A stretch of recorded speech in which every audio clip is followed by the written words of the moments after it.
пчелы Алиша из сборника «Мамины сказки» про пчелу и осу.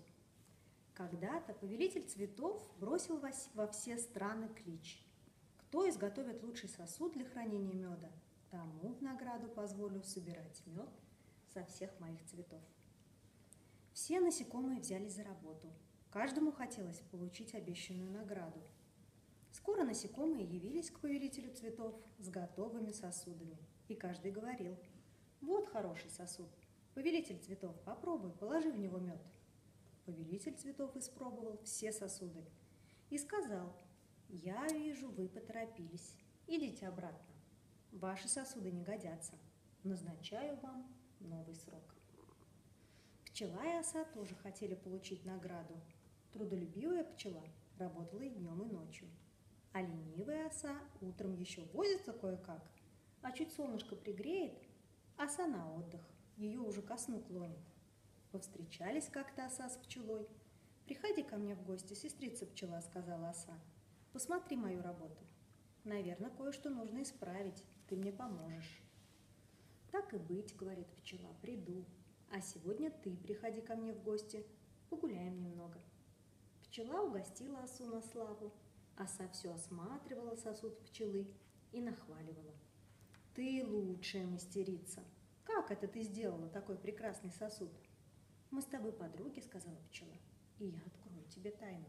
Чтобы сделать то, что задумала, надо много и упорно трудиться. И днем, и ночью, не откладывая на завтра.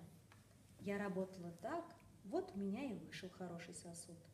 Шли дни за днями. Настало время пчеле пойти в гости. Сделала пчела все, что надо по хозяйству, нарядилась получше и полетела проведать осу. Оса лежала, ноги кверху, глазки закрыты, усики повисли. «Здравствуй, сестрица оса», — сказала пчела. «Отдыхаешь после работы? Или, может быть, захворала?»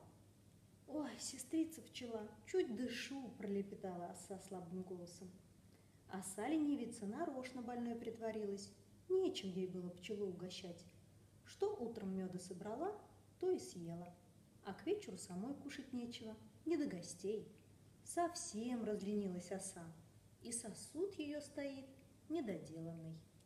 Настал, наконец, срок, назначенный повелителем цветов.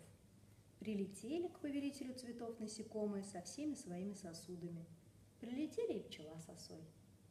Повелитель цветов положил мед во все сосуды. Сосуд осы не удержал меда, расклеился. А сосуд пчелы очень понравился повелителю цветов. Он осмотрел его внимательно и сказал: «Видно, что ты много потрудилась. Твой сосуд самый лучший. Разрешаю пчелам со всех моих цветов собирать мед».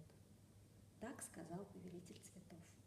И с тех пор трудолюбивые пчелы со всех цветов собирают мед, живут хорошо, и все их уважают, а ленивые осы и теперь кое-как перебиваются. Интересная сказка.